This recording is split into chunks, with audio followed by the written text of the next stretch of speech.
I am going to tell you about the insulin hormones.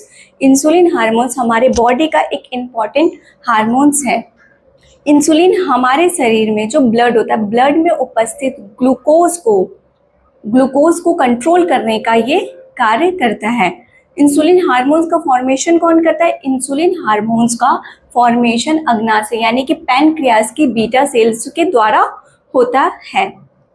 दूसरे शब्दों में आप ऐसे समझ सकते हैं कि इंसुलिन एक चाबी की तरह कार्य करता है। और ये की करता क्या है? ये की क्या करता है? सेल्स को खोलता है और जो ब्लड में शुगर है उस शुगर को सेल्स के अंदर भेजता है। जब ये सेल्स के अंदर जाती है शुगर, तो आपके बॉडी को एनर्जी मिलती है। इंसुलिन के 3 मुख्य कार्य हैं। पहला, ग्लूकोज को नियंत्रित करना। जब हम खाना खाते हैं तो हमारे फूड का जब डाइजेशन होता है तो वो फूड किस में टूटता है? ग्लूकोज में टूटता है। और ये ग्लूकोज में टूट के ये ब्लड में जाता है और ब्लड से ये क्या करता है? टारगेट सेल्स में इंसुलिन टारगेट सेल्स में पहुंचा देता है। और ऊर्जा प्रदान करना, दूसरा क्या करता है? ऊर्जा प्रदान करता है, एनर्जी देता है। जब ये टारगेट सेल्स में पहुंच जाते हैं तो वहाँ पे ग्लूकोज जो है वो कन्वर्ट हो जाता है एनर्जी में और आपकी बॉडी को एनर्जी मिलती है।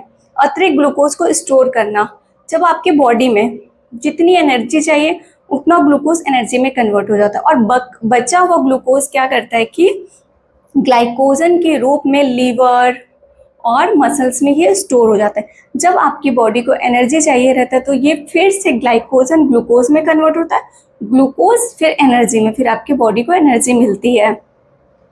इंसुलिन की कमी, जब बॉडी में इंसुलिन की कमी हो जाती है, ये जो बीटा सेल्स द्वारा इंसुलिन का फॉर्मेशन हो रहा है, बीटा सेल्स इंसुलिन का फॉर्मेशन अगर वो कम कर देती है, जब इंसुलिन का फॉर्मेशन बॉडी में कम हो जाता है तो क्या होगा कि जो इंसुलिन टारगेट सेल्स तक पहुंचाने का काम कर रहा है तो ग्लूकोज को ये टारगेट सेल्स तक पहुंच नहीं पाएगा।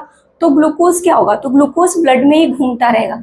जब ग्लूकोज ब्लड में घूमता रहेगा तो एक डिसीज हो जाएगी। उस डिसीज का नाम आप कमेंट बॉक्स पर लिखकर बताइए। Thank you for watching this video.